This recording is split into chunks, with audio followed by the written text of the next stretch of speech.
that was a big impact in the first game, but I think the other ones that will remain, the Zac, the Caitlyns, the generic 714 bans. The very powerful picks, as it were. Braum was something that was taken off the table along with Elise by Splyce last time around. Cho'Gath was another one of those phase 1 bans. Instead, H2K are pivoting to some of these picks that Splyce have used, having the luxury of being blue side. Means they can do a little bit more of the target banning, something we've seen pretty commonly. And H2K seemed very comfortable even playing up against the Kalista, but you still don't want to let it go over to the enemy team, especially when you've banned the Rakan, because you can still pick up Thresh Kalista for the side of Splyce. Caitlyn still available. Macy H2K actually first picked that if it does make it all the way through the pick and ban phase. I mean, Chei had such a good game on the Thresh. I wonder if they even consider that as a potential first pick, something that's not outside of the ordinary. LeBlanc's the final ban. Cho'Gath as well, still around in this draft. That was the last ban in phase 1 out by H2K in the last game. A lot of questions now on whether H2K will play the tank style or whether they're going to go in the same way where they had a little bit of scaling, a little bit of team fight coming from the top side. And those answers will come thick and fast. Caitlyn, definitely first picked. As you mentioned, Stress, it was not banned away. Instead, it was Cho'Gath as the final ban. From Splyce, so now they need to prioritize where do they go. Braum was banned by Splyce in game number 1, and nobody wants to give Caitlyn Braum to your opposing lane. It is just oppressive. It's oppressive, but another champion that does well with Braum is the Tristana. I expect to see Splyce maybe pick that up later, but Maokai, earlier priority here.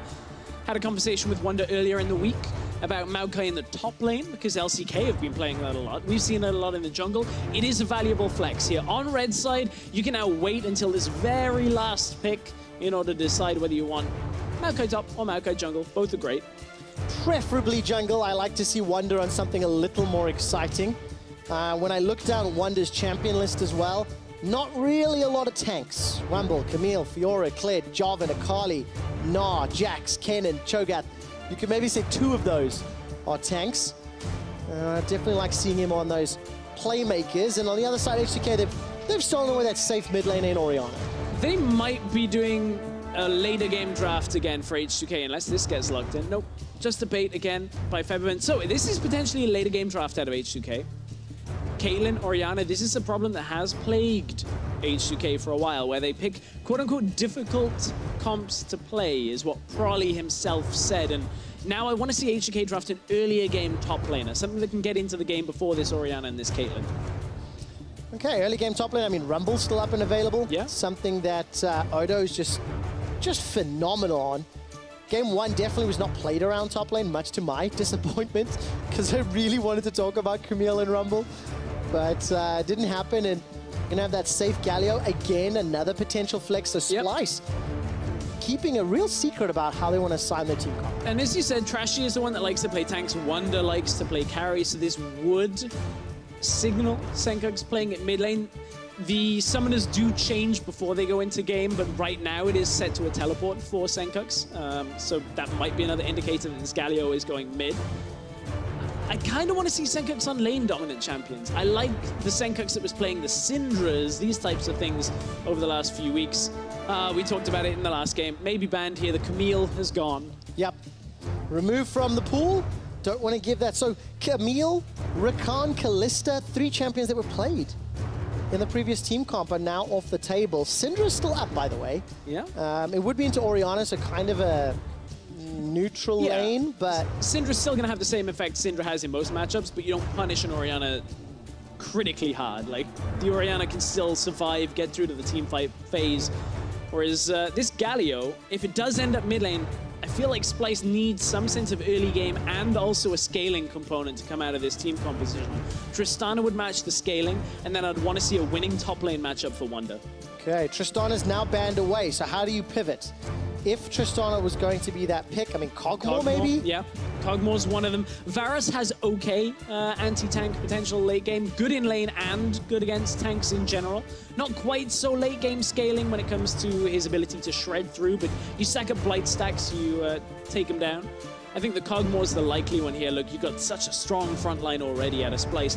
And you saw Kobbe's potential to stay alive in teamfights last week work very well. It did indeed. However, that was game 2 with his Tristana, when it was a very even or very behind game, and he had a rocket jump and a buster shot. Keep himself alive. Makes it a lot easier. It does. It gives you some tools, right? And I'm just adding that caveat because game 3, where Kobbe played the Kog'Maw last week, it was fairly one-sided. Splyce had a very good game. We snowballed. There's that Rumble. Again, no real surprises. It was the top laner you were mentioning. Stressing, of course, that Urgot Hover, it's a 7-14, not 7-15 where he debuts, unfortunately. I can't wait for 7-15. As you said, that's next week. This Trundle could get locked in. It's a likely matchup into the Braum. I don't like it paired with Caitlyn. I'll get into why if it does get picked. Taric is another matchup. Could see. Okay, it's still a good pick. I'll get into it in-game why I think it doesn't synergize perfectly well with a Caitlyn, but it has a lot of uses, especially against an escapeless AD carrier like Kog'Maw, and against that Braum with that resistance shred from the subjugate. But now it's up to Splyce to fill in all of the pieces. We know they've got the front line. Some of that's going to get taken away by the Trundle in that ultimate. But where are we going in the top lane? Well, KLed. Let's see whether or not Skarl and KLed can shut down Odoamne's Rumble. Not the first time we're going to be seeing this. Also 3 games played for Wunder this split. And Galio confirmed mid lane, Maokai confirmed jungle. So going with those EU traditions for the Maokai at the very least. Well, when you look at it, Righteous Glory is great, Talisman of Ascension is great. What champion has one built in for the entire team?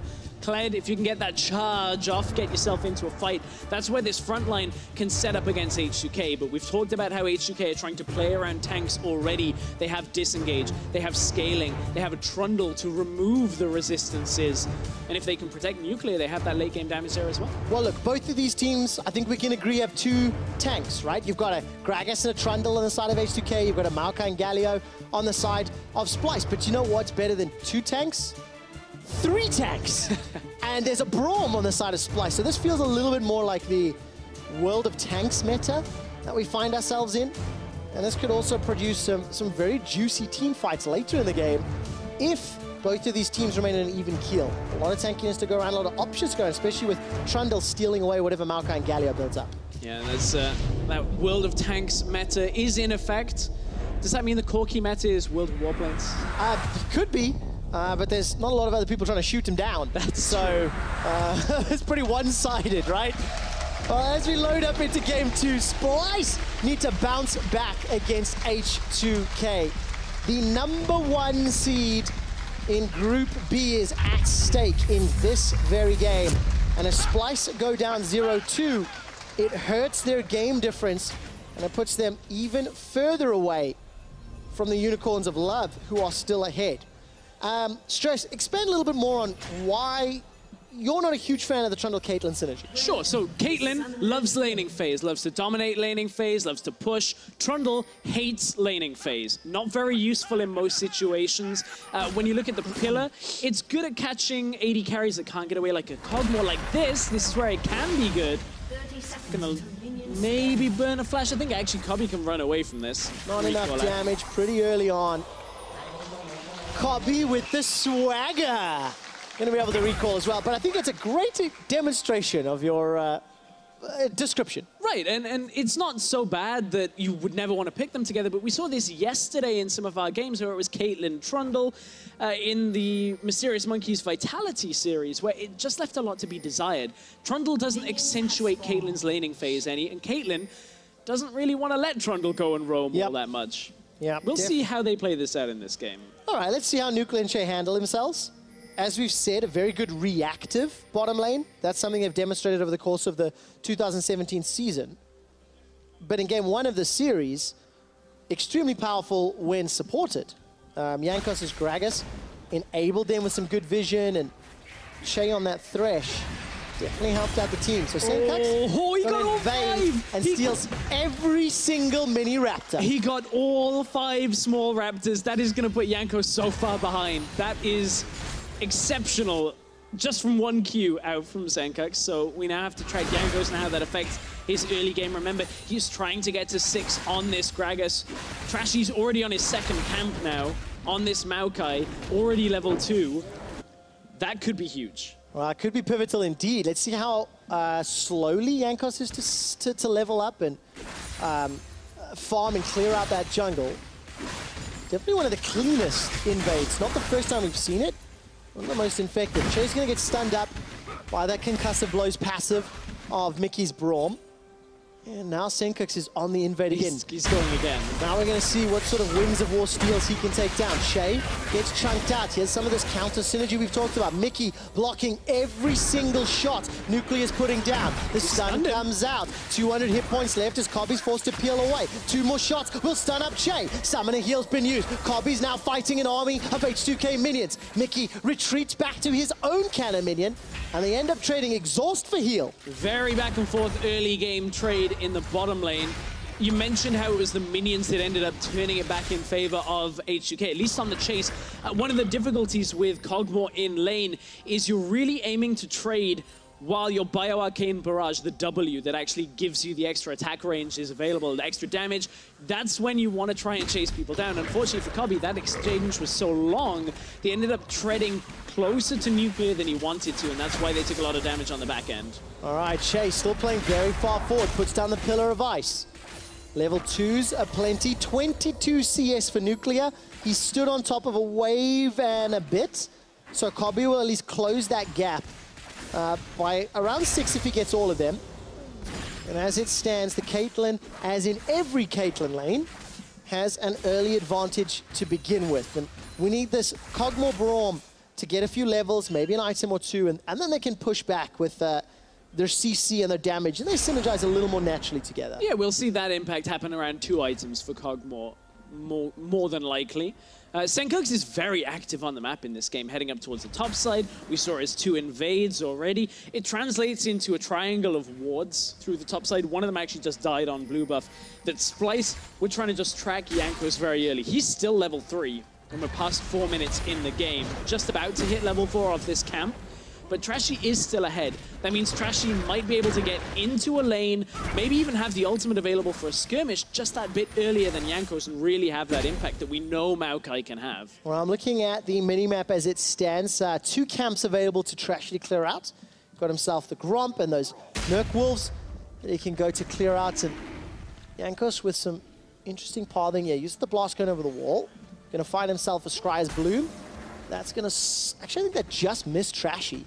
Yeah, he spots him now as he turns the corner.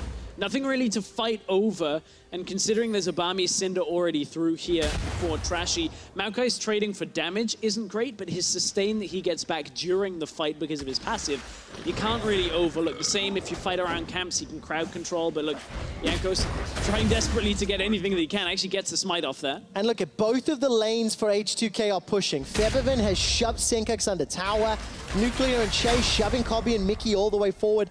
So if anything were to break out, at least the H2K lanes could respond, and there'd be opportunity cost. There'd be CS and experience that Splyce laners would have to give up.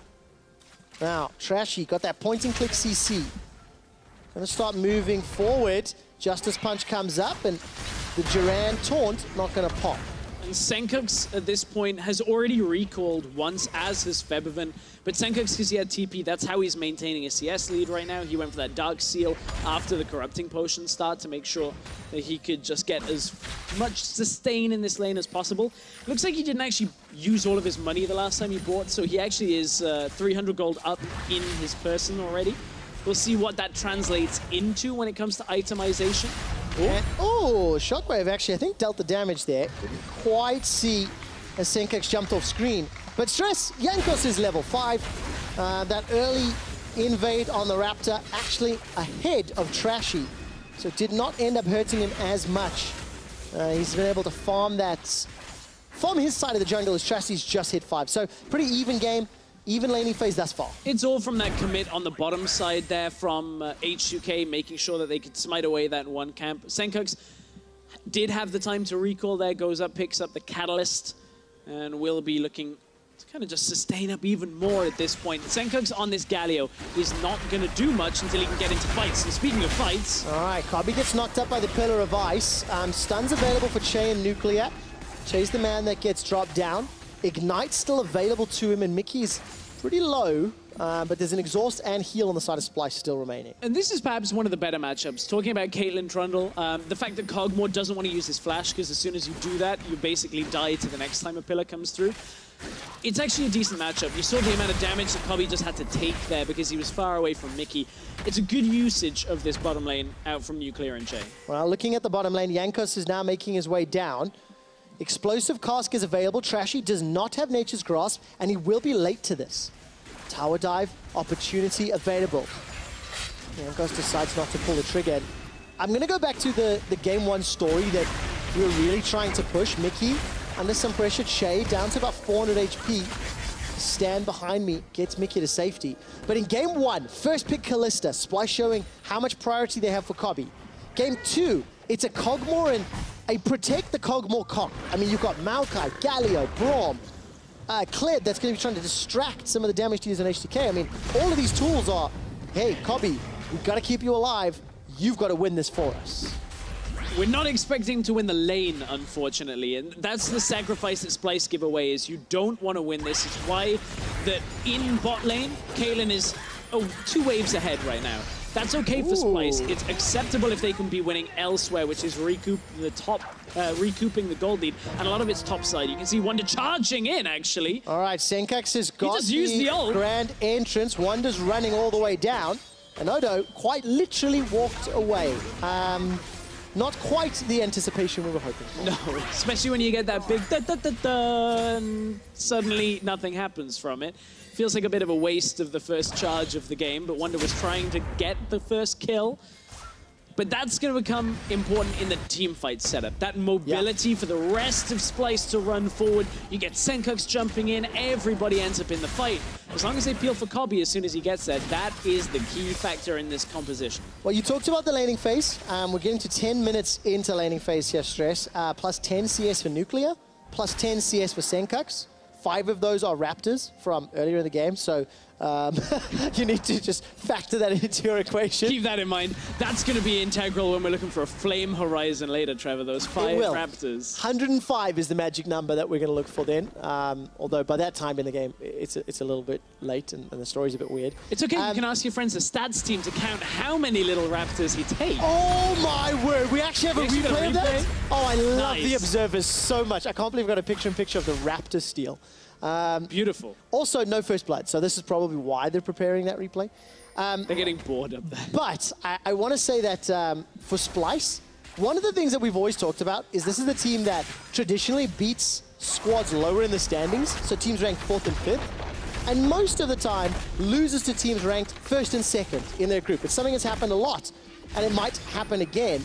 I will continue that in a moment as Tower First Blood is picked up.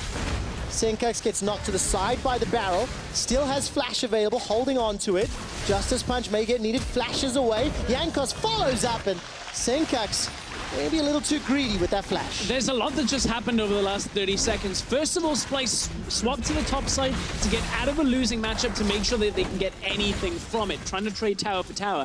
Now, H2K recognize that. Take bot tower and then look for a play in the middle lane with Jankos, because now they're trading 2 towers for 1. The important thing is with Sencux locked in his lane, he had just used his teleport, nobody there to assist him because Splyce had committed to the top side. Good play by Jankos and Febiven to make sure that they come out ahead on a situation that should have been even. Look, Sencux teleports in, and it's easily read here. Justice Punch came through, and Sencux got baited into that because he thought Jankos was on the bottom side of the map, and from there, easy kill. Oh, that sucks so much. Donating first blood at the cost of your TP, at the cost of 2 towers to 1, and H2K all of a sudden now have a 1,500 gold lead. That's definitely not the way you wanted to start Game 2 in the series. Especially not with how Game 1 went. Yes. When it was this more significant lead than this at this point for H2K, but still. I'm so glad you talked about that lead, Stress, because I have a quick stat for you. No, I knew this was coming. At 15, thank you. I gotta cheer for that. There's one guy there with the thundersticks. At 15 minutes in Game 1, H2K had a 4,300 gold lead. Did you know that 62% of that gold lead was in Nuclear's back pocket? That's how far ahead he was, and that's my quick stat. No wonder he wasn't jumping very far. It was very heavy to carry that amount of gold around. Trying to just show it off like you're Floyd Mayweather. Well, we'll see whether or not Mayweather can land any blows against McGregor. Don't think that probably a lot. Oh, we'll see, we'll see. I'm a fan of both of them, but probably a lot. But there's a lot of blows that have been landing in this series so far. Not in this game, unfortunately. 1 kill on the board from H2K from that good setup from Jankos. And consider that Jankos was pushed behind early. He's recovered very well here, looking very active with the rest of H2K. I'm just so impressed with how H2K are pressing their advantage. In game 1, it was unlocking the AD carry. Now in game 2, with that mid and bottom tower falling, look at the mini-map for vision. H2K have got multiple wards in Splyce's jungle, and they are stamping an authority on the game. Now, can H2K escape this fight? Nature's Grasp from Trashy is a perfect place to throw it down. All of H2K are locked up. Hero's Entrance comes down, and Splyce are running for a little bit of their lives. Mikyx and Jankos now trying to trade back and forth. It's Mikyx that goes down first. H2K yet to lose a member until Chei goes down. Sencux in the back end has shut down Nuclear. Odoamne is overheating. Scoral is still alive. Wunder's riding him to safety. And Splyce get themselves 3. Oh, very close team fight out of both teams there. You can see Splyce engage and then bring in Wunder. Kobbe was untouched. Wow, there we go. Wunder's going to use Scarl as the barrel takes down KLed. H2K lose 4, Splyce lose 2, and they get some chip damage on that tower. We talked a whole lot coming into this week about why picks like Maokai were difficult to play against, and watch Trashy go in. He knows how much of this area he can control with his ultimate. Look, everybody from H2K is in trouble. In comes the charge from the bottom side. Damage reduction from the Galio is just eating up so much time from H2K. 4 members having to fight off Wunder and Sencux, and look at this very timely Skull reappearance for Wunder. He was very nearly dead there as Odoamne was overheated and running away. Easy chase down on the rest of that fight in Splyce. That's the team fight they needed to get back into this. It's dangerous to fight against this composition, and H2K thought they could, but didn't quite have a big enough lead. Jankos able to shut down Wunder right at the end, and in the midst of all the fight, Kobbe spent a lot of time dancing on the periphery of that backline. He was in the river. You see 2,200 damage, Sencux 1,600, and that means Splyce, they close the lead. Nearly 15 minutes, they're still a little bit behind. Wunder's bear trap on a rope, does not pull in Odo, and there was some support there from Sencux as well. The 3,500 damage just about that Wunder did, 3 1/3, the Wunder did was the important thing here. We talked about in the draft, they needed earlier game damage. They were drafting for late game with a tanky utility mid laner with tanks in every other position other than top lane, and Wunder had to carry the early game. Look, he's got Black Cleaver, now got the Tiamat alongside it, in a position where he can actually have impact in these fights, and that's exactly what Splyce needed to show, and now H2K will be a lot less ready to team fight. They're going to back away now and wait for this Caitlyn to come online. Yeah, Infinity Edge for Caitlyn so far. Blade of the Rune King not yet completed for Kobbe. He's still down 20 CS. But I think important to note, now we're heading into this phase of the game where Chei's Trundle starts to become very impactful. He has the ability to steal resistances, but he can only do it on one of Splyce's tanks. So H2K need to prioritize the right targets, need to use it at the right time, be on the same page, or Trashy, Sencux, and eventually Mikyx will be able to withstand some of this damage. And it's good in theory, but that means you're in a team fight against them already. If you are already fighting this Splyce lineup, chances are Trashy has already used his ultimate, had the impact that he needed to, and locked down enough of the H2K members that Kobbe is outputting damage. So that's the difficulty, is Trundle is great against tanks, but isn't great in team fights alone. So let's see whether or not Kobbe will get that support in those team fights, Stress. When you see the setup, when you see vision, not a lot of control wards on the map. Defensive ones, at least from Splyce. Wunder's using Skull to his advantage. Goes down the charge, actually. Skull decides to run. The pocket pistol comes out, and Sencux, with a not-so-heroic entrance, saving Wunder's life. And they'll get themselves an equalizer for a heroic entrance and a charge. That leaves mid-tower quite vulnerable here. Look, Sencux is actually left there, used that ultimate so they know he can't use it to get back. However, H2K may be overcommitting. The charge wasn't available either. Sencux is trying to come through the side, has his flash available if he can taunt flash maybe, but doesn't want to commit doesn't know exactly whether Odoamne could teleport into that situation as well, and they don't want to do that while Wunder maybe isn't ready. Yeah, and of course, talking about being ready, H2K were not ready because the top wave was pushing heavily towards them. Wunder pushed down bottom, H2K prioritized mid, so somebody had to catch that farm, and that somebody was Nuclear. He's moved back, and Kobbe, Mikyx, Trashy, they're going to start shutting down the Rift Herald. A little bit of a response here from H2K, but I feel like it might be too late. Slowly, drips and drabs, getting closer to Herald. Herald's not going down very fast, though, so Nature's Grasp used just to secure the objective. It's to clear out the chase path from H2K. They cannot close the distance. Splyce didn't want to have to commit Wunder's teleport here. They want him to push on the bottom side. This is the playstyle Splyce have been playing very well, is 1-4. Wunder pushes the bottom side now, tries to get the tower, recalls out. But there's nothing H2K can do about this, even with Wunder doing it in vision. Yeah. There's really no response.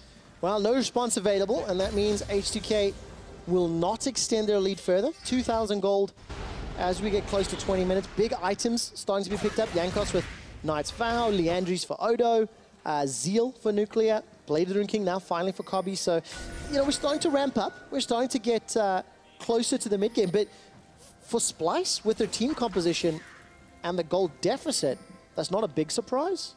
But it doesn't feel big enough to be worried yet. It's an acceptable position for Splyce to be in. With this composition, it's an estimated one. It's a calculated risk that they're looking for. Because once they get, for instance, the Gwinsu's Rage Blade on Kobbe, he's going to be miles ahead when it comes to damage output in teamfights compared to Nuclear. Even Febiven may not be able to match him without a perfect shockwave. So Splyce will say, look, we don't mind being behind in gold because our team fighting is so exceptionally strong with this composition that we're just relying on Kobbe. Now that is always a risk, because if a Gragas ultimate or a Trundle pillar or a shockwave hits Kog'Maw and nobody is there to protect him, then Splyce basically lose any team fights because they don't have any further damage output outside of Wunder. So much pressure, but it ties in. Splyce are banking on Kobbe's ability this split. There's a little bit of trading on both sides as Jankos gets chased down by an evil kitten and Odoamne gets chased down by an evil KLed down in the bottom lane. But Wunder 2-1-2, doing well at just keeping Odoamne locked into that bottom lane. You mentioned the pressure there is on Kobbe. I think that's part of the reason why I said coming into this that I rank him in my top 3 AD carries, because I think last week under pressure he did perform very well positioning-wise in team fights. Even with a Tristana with a jump, there were so many times he was potentially under threat that he was very smart on his positioning. And that's what I want to see happen again as we get later into this game. Unfortunately, we are at a pause right now. We'll get an update as soon as we can. But we just crested the 20-minute mark. This is the point where Splyce should be at their strongest, just in the next few moments. Terrifying thought. Terrifying thoughts, and whether or not they'll be able to use it. You can obviously see Jankos on stage chatting away to our referee and our QA team. And this is a tense moment in the game. We've talked a lot about the mechanics of this particular game, but as a reminder, it's 3 weeks left until the end of the split. We're back into your own intergroup play. H2K, Splyce, and Unicorns of Love. Yes, first place gets you that semi-final bye. But what I think is more important to talk about is if you finish second or third, your chances of facing G2 in a quarterfinal are significantly higher. And nobody wants to face G2 in a quarterfinal and go out. With standings, if you extrapolate and assume Fnatic will take first in Group A, if it contains that way, that means G2 are likely to be second, and third place in this group will be the ones that matches them. In my estimation right now, I put Unicorns in that spot because I think Splyce have been on the up and up. Even with game one being such a dominant game for H2K, I think Splyce still are looking very strong. Yep. But that doesn't mean that that is locked because they're tied right now. H2K and Splyce are tied. Splyce could still jump up to first in the group, but H2K have been looking great themselves. They have. And, both of these teams have really demonstrated a great ceiling when it comes to performance. I do have an update for everybody. Jankos is reporting a movement-related problem with his champion Gragas. The league operations team are busy investigating. As our league officials check out his screen and check out his footage, I'll give you guys updates. It's not, well, I mean, my first quick stat completely bombed because it wasn't very exciting. This one's going to be equally disappointing. It's okay, though. The crowd on the last one were really hyped for it. What is the win-loss? Okay. What is the win-loss for Splyce when they are behind in gold at 20 minutes? All right, what is their win-loss? What's my tolerance on this? Do I have, like, plus or minus 1 game? I'll give you plus or minus 1. I'm going to say 2 and 8. See, I can't believe it. I think he screen shared. It's 2 and 7. Splyce are 2 wins. The tolerance. So congrats, Stress. Congrats. You managed to get it within 1 game. Actually, within half a game. So I'll give you 1 on each side. But yes, that just means Splyce as a team in the 9 games that they have been behind at 20 minutes, they've only been able to turn around 2. That's not a great percentage-wise. However, their team composition is kind of designed to be like that. So it is. That is a tool that falls into their favor. Nobody wants to play late game against a Kog'Maw with Galio, Maokai, Braum. Absolutely not. That's terrifying. Like I said that this is going to be the strongest point, but that's maybe comparable to H2K. H2K will be at their weakest, Splyce will be at their strongest very soon. But Splyce will continue to just stay strong with this Kog'Maw. Every item does just add that extra bit of late game damage. I think it's very interesting, though, their playstyle when behind with this split push and the 1-4. We saw in Game 1 how difficult it is to execute from behind, especially against a team like H2K who are very active around the map. So I think that's why you see this disparity of when they are behind, they tend to lose. Such a difficult situation. And let's see whether or not this pause starts to impact the squads. I mean, we focused a lot on Splyce in this game, because they're the team with the pressure, right? They're behind in the series. They just got crushed by H2K in Game 1. It was an elegant display of how to win. And it's that display that's kind of given Deficio a little bit more hope. As why he's predicted them. It wasn't exactly a conviction, strong vote for them to win the group.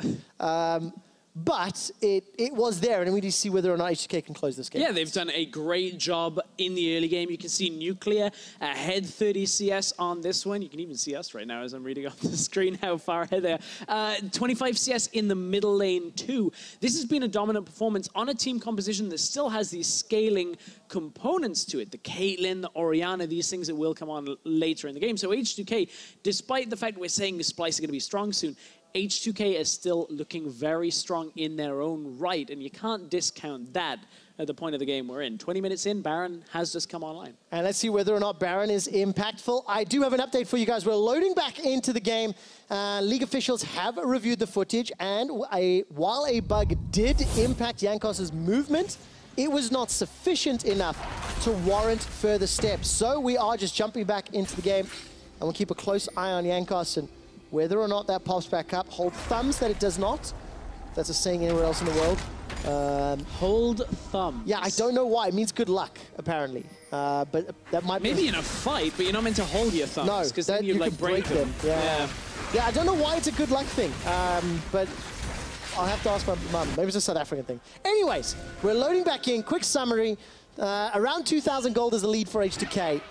They had some early game plays that were good, but Splyce, with their ARAM style comp, doing inverted quotes, commas, have managed to get good team fights. It's a little bit more nuanced. I know a lot of people are liking to say, oh, ARAM, you see a composition with Maokai. The split push with KLed is such a big part of this composition alongside. Here's the Maokai ultimate. This is actually being used very early, but it's all to try and secure the tower. But look, H2K can defend this, and now Splyce are without their fighting comps. All right, there's a bit of damage onto Sencux. He steps on a trap, cannot afford that. Mikyx stand behind me and unbreakable, buys some time. There's a near unforgivable mistake in the melee. Equalizer comes down. Mikyx almost roasted alive. Chei's trying to run him down. Flash and Ignite available to him. H2K defend their tower, get 2 flashes, and push Splyce back. Just as I'm saying Splyce's composition isn't about ARAM, there's that one guy that pops Maokai ultimate in the middle of nowhere trying to get a play done, and Splyce are grouped 5 members. They didn't need to commit all of those ultimates because the likelihood of getting that tower was very low. H2K had grouped behind it. Rift Herald didn't have a wave alongside it because H2K had cleared it out. So Splyce trying to commit while they had the Rift Herald available. It was going to time out soon, trying to get anything done, but they did just use a lot to try and make a play that ends up fizzling. Yep, ends up going nowhere. I like the itemization here from H2K with a second Liandry's Torment. I think all of the HP and all of the, tankiness on the side of Splyce, Liandry's will do a good job at least initially burning them down, working on some of those high HP targets. All right, let's see, what are H2K up to? Setting up some vision for Baron, because that's going to be the potential next objective to play around. Yeah, and you look at H2K's ability to set that up. They can control the vision around it. They've already got control wards down the river. The mid tower stands, so everything is good for them. You mentioned itemization. Jankos picking up double null magic mantle. He's like, just give me any magic resist for now so I can resist some of the damage that comes from Kog'Maw. Of course, the Bio-Arcane Barrage does apply magic % damage, so that's why, one of the reasons why Jankos has opted for that. But you can see Sencux has already tried to account for some of the magic resist. That Abyssal Mask, the Aura, trying to make sure the increased magic damage 10% to nearby enemies. So that'll assist Kobbe's damage output at the same time, because Sencux is going to be right in the mix of things. Yeah, absolutely will be, especially with that heroic entrance. See whether he prioritizes Wunder or Kobbe in the team fights. I guess it depends on how it started. But as this top outer turret is going to drop to Febiven, I want to quickly look at the CS numbers. It's plus 30 in favor of Wunder, plus 40 in favor of Febiven, and plus 30 in favor of Nuclear. So very big CS leads from H2K that has stemmed from their team composition and from the laning phase, and from that early power. And this is one of the difficulties that I have of Galio mid right now. I still think it's a fine pick. We see it a lot commonly in LCK, but you tend to defer a lot of presence from the middle lane. You can end up losing your tower quite early. As soon as you roam elsewhere, teams can set up a play against you, just like H2K attempted to here. It was Sencux teleporting into mid lane from recalling that actually ended up killing mid tower for H2K. And it's one of those things that you don't offer damage as Galio. All you offer is frontline and crowd control. But look, Kobbe caught out now. Kobbe's gonna get deaded if there's more damage to follow. The flash and heals bought enough time. Damage reduction from Hero's entrance delayed the inevitable. Nature's Grass comes down, catches out H2K. Splyce are caught up, but they've got no real damage to follow. Wunder has lost Skarl, and the winds of war will not blow in Splyce's favor. Splyce lose Kobbe to start the fight. That is the one thing that cannot happen with this team composition. H2K take him out immediately and now turn towards Baron here. The teleport is available for Wunder. He did recall, which means he has Skarl available for this next fight, but that ward is going to get cleared out. There are no TP wards available, and he has no charge. So he's just running back out of the base. Kobbe is coming too, but look, H2K are a little bit low. Mikyx and Trashy are denying them the Baron attempt for as long as possible. Oh, the body slam carried over to Trashy. Here comes Wunder. H2K have got a numbers advantage, but Kobbe is waddling his way through. Teleports available for Sencux, and do Splyce fancy themselves another shot at the Kings of Group B? The answer is no, and Splyce, man, Kobbe got caught out. The one thing that Splyce could not afford. Not enough vision and just surprised here. Yeah, Jankos catches him from the river. Great explosive cast. And look, they think Kobbe is safe, so Mikyx, Sencux, Wunder all commit to the front fight. It's only after the TP channel completes that Mikyx says, oh no, I've actually got to save my AD carry here. And imagine if this Kog'Maw is sat at the back of this fight, still with damage going down. H2K lose this fight horrendously because of how low they already were. But the fact that he's not there, he was taken out first, means that Splyce actually come out ahead. Oh, Odoamne's getting dove here. The Durand taunt comes out, and Wunder's tanking all the damage with Skarl. Took a little longer than I expected, but Splyce, they even up the kill game, 5-5, and they shut down Odo. I was perhaps a little quick on my estimation of Galio. That was a significant amount of damage that was done in that fight. 3,000 damage by Sencux. Still has a good amount of potential, because he's got that Iceborne Gauntlet. So I want to quickly talk a little about some more stats, which you know I love, Stress. Fantastic. How many times have H2K and Splyce played this year? This year, so... I'll tell you. No, okay. I'll tell you. 7. Yeah. How many games have Splyce won? Ding, ding, 1. Ding, ding. I'm seeing audience members throwing up 2, 3, 1, 4. You're all wrong. It's 7-0 in favor of H2K.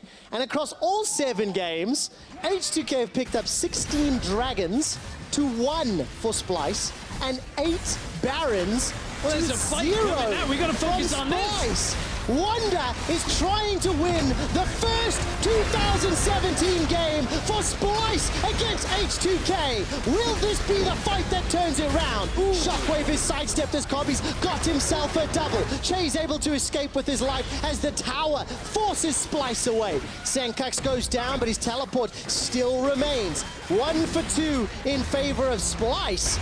And they're making strides in game 2. Split-second damage out of Kobbe took Febiven before the shockwave animation completed. Febiven died. Kobbe would almost certainly have been caught by that. He was just within the radius. And look, this fight starts by the fact that Jankos clearing a ward doesn't respect the fact that Splyce are looking for a fight here.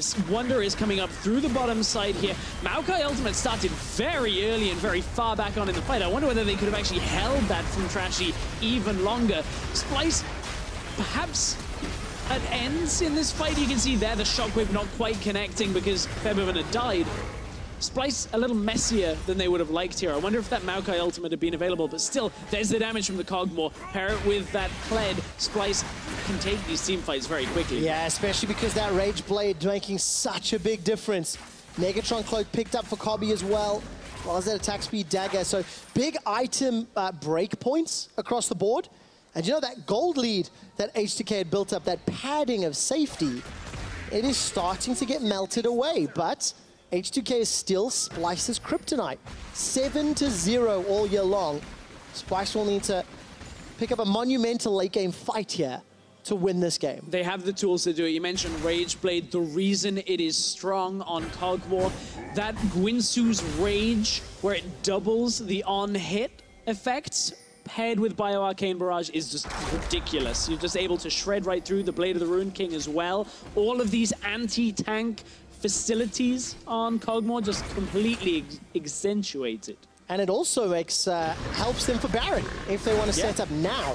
Definitely going to be faster. So Mikyx's already thrown down the Glacial Fissure. This is a little bit messy. Let's keep our eyes on Kobbe. He's off on the sideline as the Equalizer burns Splyce's behinds. Wunder teleported into the middle of an H2K melee, and he's forced to run away.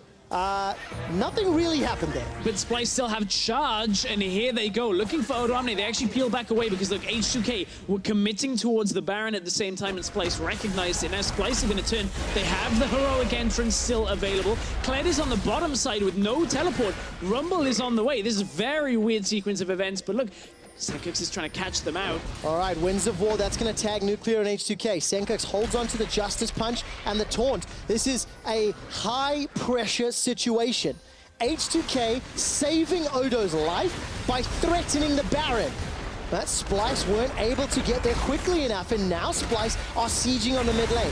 Body Slam interrupts Sencux's retreat, and H2K think they have a shot at an engage. Flash is available for Jankos, and the explosive cast will come up soon. And Jankos has actually built quite effectively against this Splyce composition, or at least however he perceives it. The Adaptive Helm comes out, a very unorthodox item for a Gragas to build out of the jungler. The reason for it, of course, it reduces repeat magic damage effects like the Kog'Maw W, the shred that comes on it. So he's trying to minimize the damage that comes out of Kobbe, and we're talking about on-hits. Wit's End comes through as well. Kobbe's like, just get me attack speed, get me on-hit items, and even protects him a little bit with that magic resist as well, just in case he gets caught by a stray shockwave. Well, Febiven's got himself a Void Staff as well.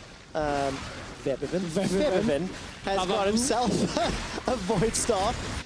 So the high damage team fights are up 6 kills to 7 at 32 minutes, and the game is now even. A 2,000 gold or 1,500 gold difference at this stage is next to irrelevant. It does not mean a lot. We need to look at the items. So keep casting your eyes to the bottom of your screen and see where those power differences are. Void Staff Hourglass for Odo, versus the Goggles Stone Plate for Wunder, for example. And it's the 80 carries on H2K's side that is actually scarily close to coming up to the damage potential as well. Look, that's a Last Whisper looking for the completed armor penetration item, likely Lord Dominic's that will come through here. And that means Caitlyn is as big of a factor in these team fights, so H2K will have damage as well. Now Sencux caught by the pillar, but it's a bit of a standoff here between these two teams. They cannot commit to an engage. Every time Wunder's trying to cut through the back, trying to get into the back line of H2K, but H2K drift up towards this Baron where they have the vision control. They're trying to play within their own safe territory. Such a great interaction as Chei interrupted that Justice Punch, but also the pings from H2K. Every time Wunder steps across a ward, pings from H2K, they peel away. Baron is the big target.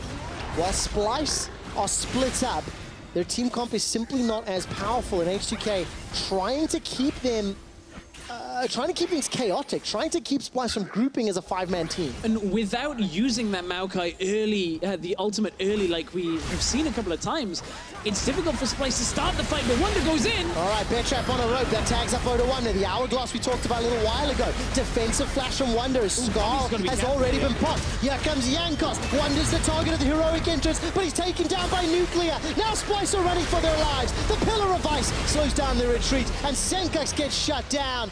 Maxlaw with a smile on his face as he's waiting to take to the stage. Splyce, they lose the fight, and now they might lose the Baron. H2K will get the Baron from this, and when we get the replay, I want our observer team to actually zoom out further, because as much as the team fight is necessary out of H2K, we need to see Kobbe's pathing as well. That is what meant that Splyce could not take this fight. So a little bit of a zoom out is what we need on this one as H2K retreat from the Baron. For the 9th time this year, H2K get a Baron. Here we go. So Kobbe, as he comes down into this fight, the fight starts and he positions himself on the small path between Raptors and the river. This means he'd have to flash to get to safety, but he doesn't have it available. He walks all the way around, no damage for the entirety of this fight, and he is the single damage threat with no way into this fight, and Splyce have nothing to do but crumble in front of H2K's strong team fighting. And again, H2K are pulling Splyce around. If the last 4 minutes of gameplay, H2K have threatened Baron Dance. Kobbe on Kog'Maw dealt less damage than Mikyx on Braum, for goodness sake. 190 to 220, and that's probably 1 or 2 Rs. That's it. So, like, a huge, huge, huge credit to H2K for this style and this level of control, and also preventing Splyce from getting this comp to work. Oh, here comes another fight. Splyce looking to go. Nuclear's the target with point and click, just as I'm praising H2K. Defensive flash from Nuclear. He's now under threat from Wunder. Defensive equalizer comes down, and they've lost the 80 carry. H2K in full retreat. Kobbe's taking a lot of damage and down to 50% HP. Chei and Jankos trying to back away. Wunder's waddling forward without Skull, trying to build up that rage bar. Kobbe flashes forward, gets a couple autos before the Pillar of Ice zones him away. Odo comes out of Hourglass, and Wunder's taken down. Sencux is going low, and Kobbe is running for his life. H2K have won. Oh, he got Pillar of Ice, and Kobbe is roasted alive by H2K. Very difficult fight out of Splyce. They kept trying to move forward, but H2K back away, try and disengage. This is what we were talking about, disengage style against tanks. Trashy uses the ultimate early for another team fight to try and get it started, and H2K could not get, well, they didn't get caught. Splyce couldn't catch them out because, look, Splyce were relying only on the charge. There's no Righteous Glory, no Talisman of Ascension, no movement speed to get Splyce close enough to H2K to take them down. Oh, H2K just peeling backwards, despite what looked like a good start catching Nuclear. Look at this, if Trashy has Righteous Glory, he pops it and runs into this fight, but he has to ult from all the way back here. This ultimate tool is fantastic at getting Kobbe's damage out later in the fight. Trashy was basically dead at the beginning here. Look, Kobbe, now he's turning the damage on. But again, positions himself behind the tower, no auto attack, still under threat, trying to get into the fight. But again, nothing, no auto attacks. Now the damage comes out. It's only these periodic amounts of damage that can come through. He's now scared of a shockwave here. He doesn't want to tread further forward. He's out of mana himself, but the shockwave isn't there. There is no shockwave. The pillar lands. Kobbe had flashed forward aggressively earlier. He spelt his own doom, and triple kill for H2K means they're likely to extend this to 8-0 on the year for wins against Splyce. Such a good performance from H2K. Febiven, 8,000 damage. While we're in the replay, H2K took yet another dragon. That's 2 oceans now, sustain themselves up. And, you know, I'm so glad you mentioned that Nature's Grass from Trashy, because it has felt like a few times this game we've questioned its usage. Something that a lot of people will be doing, but you cannot question Chei and Jankos this series. Chei's Thresh in the previous game, Jankos, Gragas, both games, he's 2-0-9. And just really good performance from them, and as a team as well. One thing we didn't really look at is the impact, actually, that Chei has been having in fights. We're talking about Chei, he's now got the Zeke's Convergence. So now I want to see how that slowing field actually affects the team fights, because if Kobbe can't reposition in fights himself, then that's another reason that he's going to get caught out. Still no flash, remember, Splyce. One last-ditch attempt with one very early Nature's Grasp again. All right, catches a few people, but simply not enough time. That did not surprise anybody. And H2K, with their 10,000 gold lead, 5,000 of which they earned in a Baron power play, they're now sieging the top tower. Wunder's got access to charge. That's at least one more attempt. The inhibitor turret is falling. There's 5 Yordle snap traps that need to get bypassed by Splyce. And again, they're still just looking for that opportunity. And the fact that Trashy is using it so far away, yes, of course, the longer it goes, the more it snares, but you need to be in the fight first. If H2K see it coming, they're just going to dodge away from it. It's not going to have the impact. You've got to hit Righteous Glory, get in the fight, get the fight started, and then ult. It's so easily readable. Yeah, the base is broken. H2K with super minions in the top lane. They need to back and respond to the bottom wave.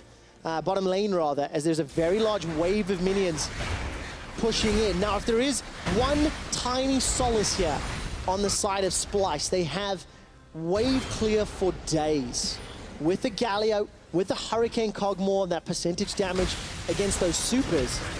But the problem is they have to defend 2 lanes of super minions. Both mid and top is broken. This has been a good performance out of H2K. I've been critical about Splyce for the way they played it. I want to turn it on its head. Talk about how H2K have been doing a good job. You mentioned Jankos and Chei looking for the engages. Nuclear has farmed his way up to being very influential in this game. Even picked up a mortal reminder to try and deny some of this lifesteal that's coming through on the key targets like Kobbe. Trashy obviously has to stay in fights as well himself, and it means that H2K now have more threats on their side than Splyce can actually deal with. Yeah. A prolonged fight where maybe Nuclear dies early, which is unlikely, is the only thing Splyce can hope for to win this game. All right, let's see if they can find their targets. Splyce now trying to group up. Wunder and Trashy, they're lingering on the outskirts of the fight, but they're stood on top of an H2K ward. We'll get information in favor of H2K. The last inhibitor turret standing in the bottom lane is now under siege. And even the experience favors H2K here. They're levels ahead of what Splyce are bringing.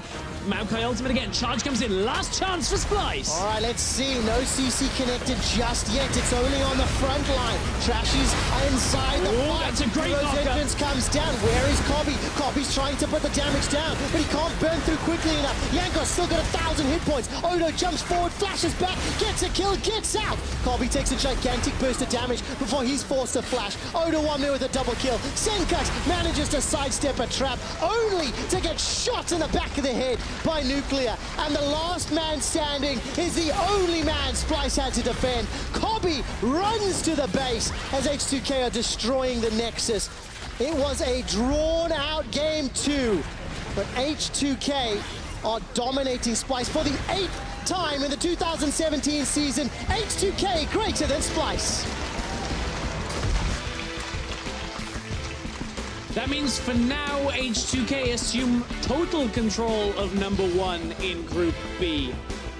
They now lead the standings, and Splyce will be fought for now fighting for those 2nd and 3rd spots. It's not locked yet.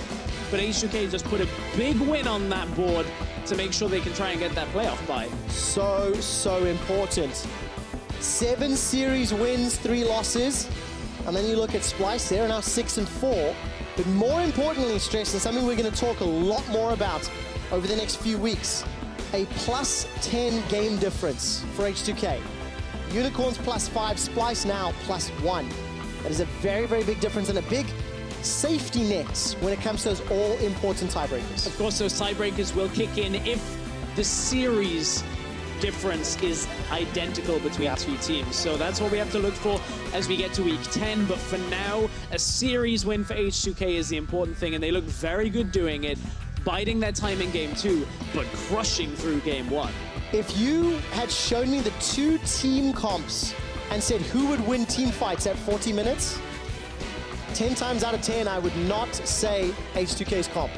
With Maokai, with Galio, with Braum, there's so much power, but it just didn't feel like that power was ever combined in the right way. But I think we look at it and there's an Orianna, a Caitlyn, these big picks that at 40 minutes do just find themselves in team fights. You've got the Gragas front line, he's got Stoneplate, he itemized in response to the Kog'Maw threat from Splyce. And Splyce just didn't have enough threats available to output damage at the end of the team fights that as soon as the flash is gone from Kobbe, it's almost impossible for them to fight. Yeah, it really, really was. And I don't think we can take anything away from H2K. They really, they demonstrated every single area of the game they had in their mastery. And H2K, they're going to celebrate after taking down their group opponent Splyce. So let's head to the analyst desk for a closer look at just how they did it. Well, first, praise where praise is due to H2K and obviously also to the Fischio, because for one last time, he put his faith in H2K.